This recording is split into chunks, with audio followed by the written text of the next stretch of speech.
Good evening, everybody. I don't think I have to talk up like this. I'd like to welcome you to this evening's concert of classical Indian contemplative music. My name's Hal Roth. I'm the director of the Contemplative Studies program at Brown. And I'd like to say a few words about the program and what we do, and introduce our performers for this evening.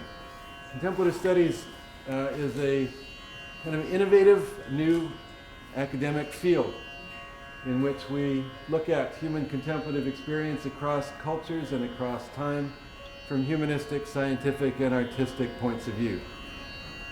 We have developed North America's first undergraduate major or concentration in contemplative studies, and students can pursue either a sciences track or a humanities track. And students are encouraged, and actually in some ways required because of the courses that they take, to develop contemplative practice skills, which we teach in the classroom. We teach contemplative practice in the context of both the traditional third person at a distance investigation of subjects that we do throughout the university, and what we call a kind of new critical first person engagement with the material, in which students not only learn the contemplative practices in the context of a classroom, they learn the cognitive frameworks in which those practices are embedded, as students would if they went to practice in a monastery, a temple, a mosque, and so on. But one of the main differences, the essential difference between doing first-person practice in a spiritual center and doing first-person practice in the university is we do not in any way ask students to believe in the veridicality, in the truth of that framework. You do not have to believe in the truth of the framework. You have to learn what that framework is, and then you test it out. One of the things we emphasize is that you test it out in the laboratories of your body and mind. This is, believe it or not, we're coming up on just past our 10th anniversary. This is the 138th either lecture, workshop, or musical performance that we've organized since October of 2005.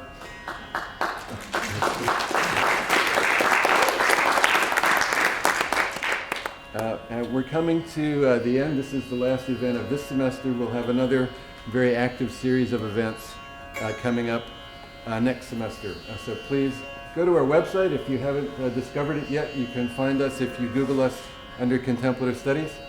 We'll pop up.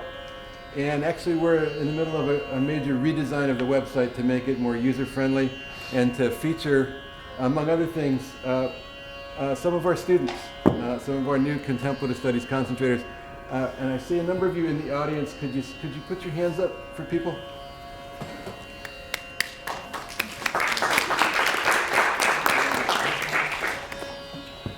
You're all pioneers. I would be remiss if and I have been in past events this fall, in not thanking the person with whom none of this could have happened, our project coordinator, Ann Hart. Ann, please stand up.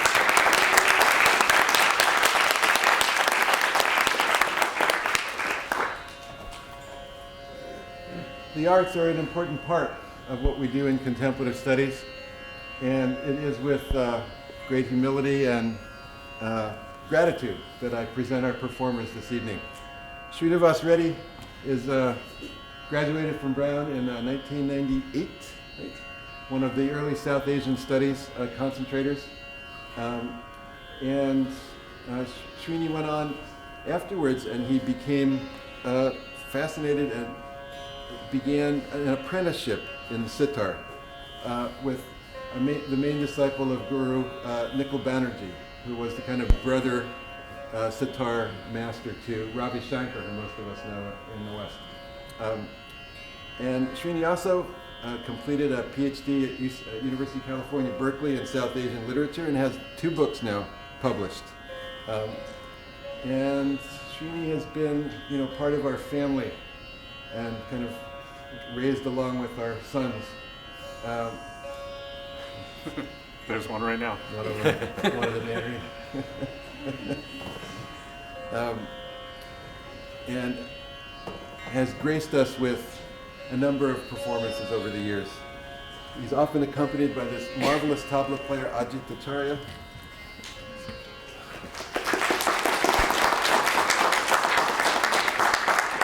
And this evening on the drone, our own Andy Shomei was one of our earlier contemplative studies concentrators focusing on music.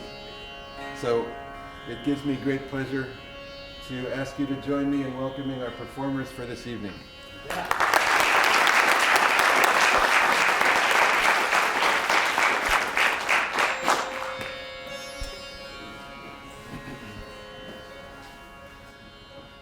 Well, thank you very much, Professor Roth.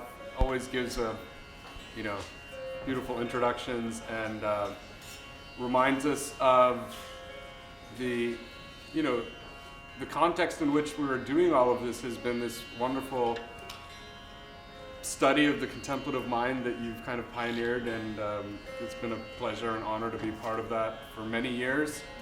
And something that's, I think, sometimes overplayed in the academic study of Indian music and Indian literature and many other things, or some might call it the orientalization of that spiritual quality that we find in the East. And as much as you may argue that that is true, and I certainly think that part of that is true, the fundamental truth is that that spiritual aspect is deeply part of all of the Indian artistic traditions. It's the way that artists of the tradition look at the music, I think, learn the music, perceive the music, share the music. So it is inherently a contemplative practice, art in general. So we'll try our best to do a good job. Thank you again to Professor Roth and to Anne and Swamiji. He's amazing. I mean, he always comes exactly at the right time. I mean, beautiful. Been a wonderful friend and supporter for so many years to my whole family. So, yeah, thank you so much. Really, for taking time to come and sit and listen and give your attention. It really means so much to us. So thank you. Thank you very much.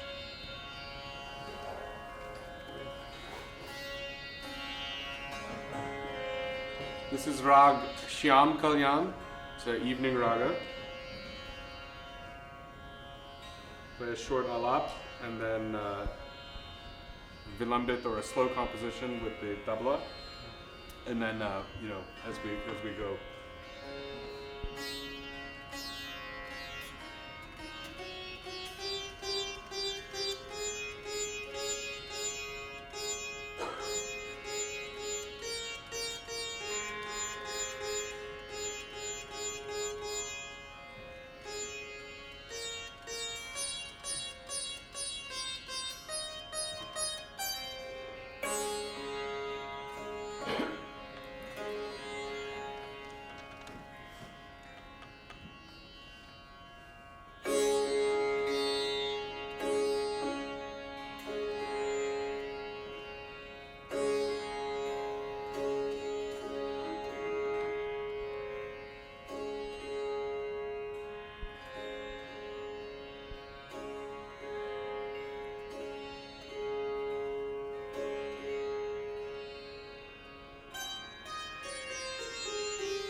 I know a lot of you came early and sat so patiently, and if you'd like to ask any questions about the music, then please, we'd be happy to answer them. It's our pleasure to talk about the music also. Or if you want to stay till the end when we're done, you can ask us then too, but please feel free.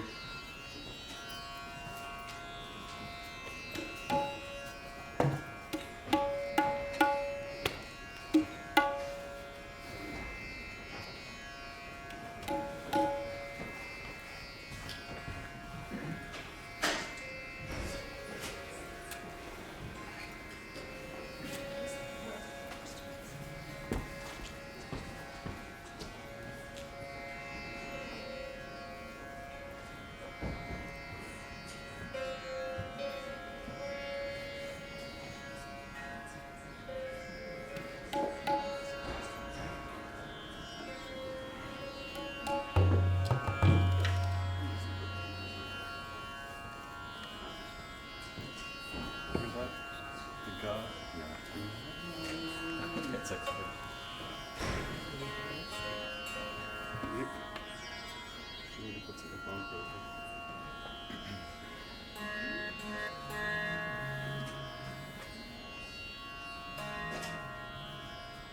Before microphones and technology, what was the setting for a presentation like this in ancient India or modern India? Yeah, good question. Well, definitely smaller.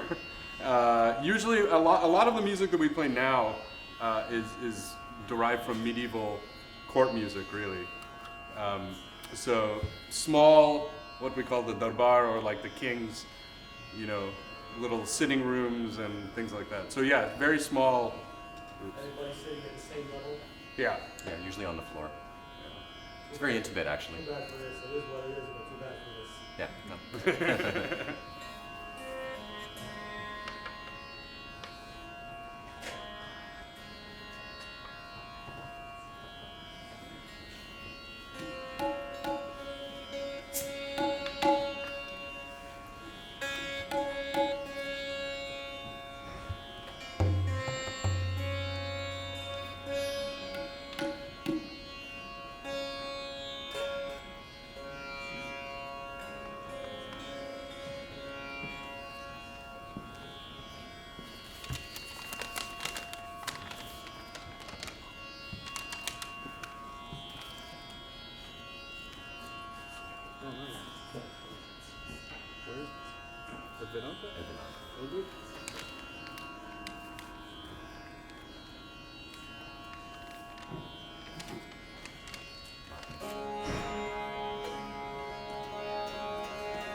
So every time we have to go to a different piece, then it changes ragas, which means then we have to retune certain notes on the instrument. So just bear with that for a second.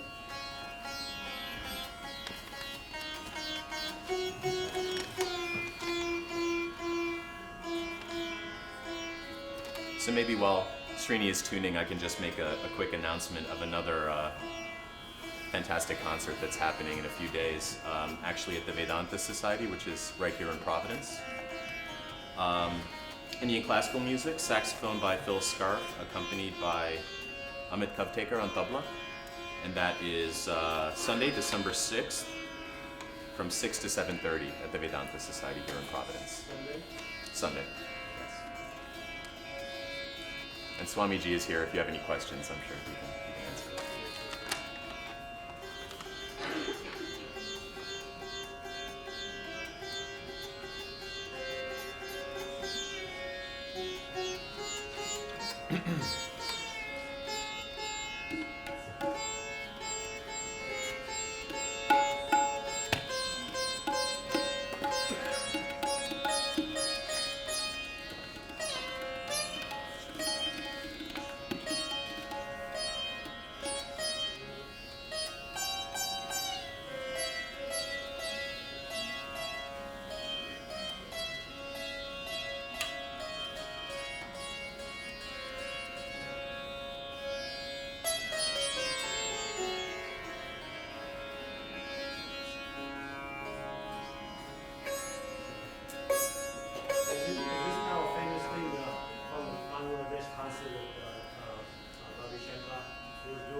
Yeah. So, basically, the big clap. Yeah, Yeah. they clapped. We wasn't doing the actual, like, the major pieces much. Yeah, exactly. That was wonderful. Now everyone's evolved. Everyone's just sitting patiently. I was ready to clap. You're ready? well, one of the things, I mean, although the sitar in its, maybe in its earlier avatars was, a vina, an ancient instrument, but this sitar is a fairly modern, design for the instrument because it has particularly these sympathetic strings, which are the ones I was tuning, which do sound good. I mean, so those are the notes that are going to be used in the piece. But it's just like a scale, but still, it's really important to tune them because those strings are not plucked by me independently or whatever. They resonate on their own when the same frequency note is played on the main strings. So that's why they call them sympathetic strings. They're just resonating sympathetically to give that orchestral kind of sound. So the next raga is called Kirwani, which by the tradition is a Carnatic raga, a South Indian raga, which became quite popular in North Indian renditions also, right? Yep. Yeah. We're two South Indian guys. Huh? We're two South Indians playing. Yeah.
Thank you. Up for one little small one in a different rag? Okay.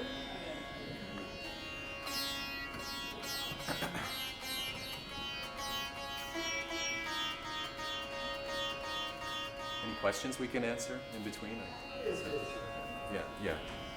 Are the ragas each an actual written piece of framework you work in and then you kind of improvise a little, or is it?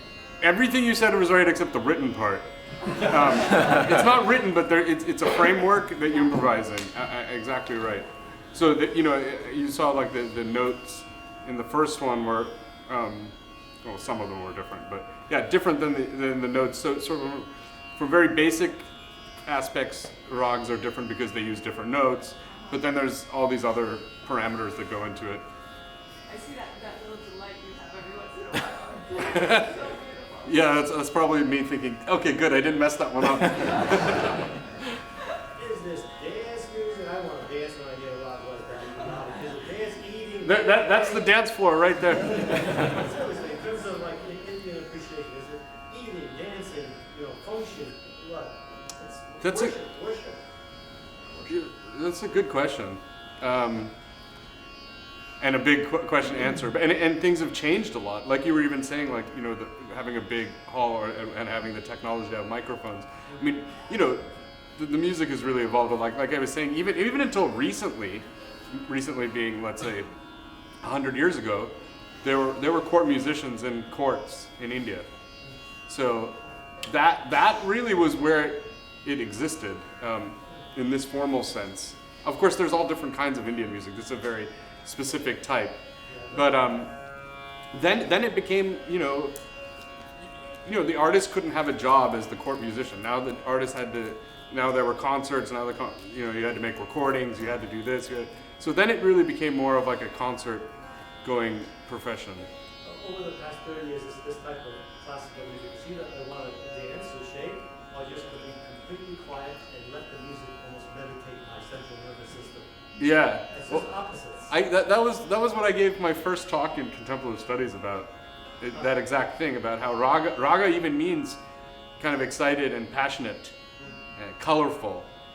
And then at the same time, I was saying at the beginning, this is a contemplative practice. But really, this deeply is connected to the Indian sense of aesthetics in general. And that is whatever the sensation, like for example, some rags you'll hear and you won't want to dance. You'll want to cry or whatever. So whatever that emotional state that's evoked based on the music or the drums or the play or whatever, eventually the aesthetic experience should be one of transcendence of that kind of emotional experience into something more, universalized, which is there's a lot too. And Priyaji will know a lot about this stuff. Yeah, I know. I saw pieces. I don't know all of it, but Rudravina. Yeah. I don't know how one can dance to that. It's just like Yeah, exactly. crying. So yeah. So or even like the Drupad, the whole evolution of the forms of the different kinds of music. It's complicated, but yeah, some were more automatically dealt more with, let us say, the alap portions, like the Rudravina. No one plays gut. No one plays. Maybe once in a while, maybe they might get a college player, but I mean generally, or like Surbahar. Take for example, there's another instrument that's like sitar, but it's the bass sitar, and for the most part, Surbahar players only play the alap part, so there's no tabla kind of accompaniment in that. It's much more serious, you could say, in that sense. Yes, madam. Could you say more about the underlying structure of the music? It's what you refer to as the parameters Yeah. that guide the evolution of the music, say from beginning to end within a raga. Right. We should have a course. So, are you talking about the parameters of a particular raga, or are you talking about the parameters of the performance of it, the exposition? If you're improvising as you evolve the music, Yeah. what's guiding how? Is there some kind of All right, I'll give you like the advanced answer. one driving force, particularly in Hindustani music, is what's called swar bistar. That means exploration or expansion of a note, particular note. So that is actually what guides a lot of this. Like, I'll focus on one note for a while and different combinations within that note. And that moves generally in all parts of the exposition of Rag from low to high. So generally, like, I would be playing down in this area at the beginning and move all the way up, and then at the end it would kind of be like all over the place in a good way. Swar means the note, yeah. And bistar or vistara is the Expansion. vistara means, you know, to expand. How long does it take to learn to play this instrument? Lifetimes. We're way behind schedule here.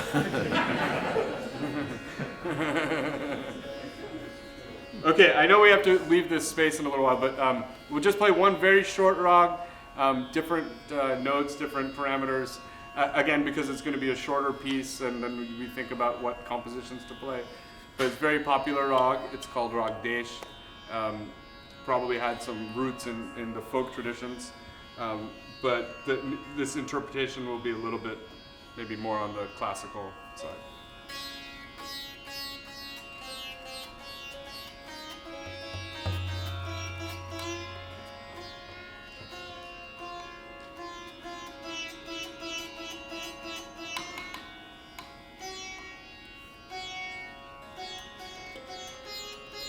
While they're tuning, may I add any kind of classical, Indian classical tradition? The basics take 5 years just to get ABC. And then it's a lifetime learning.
Thank you.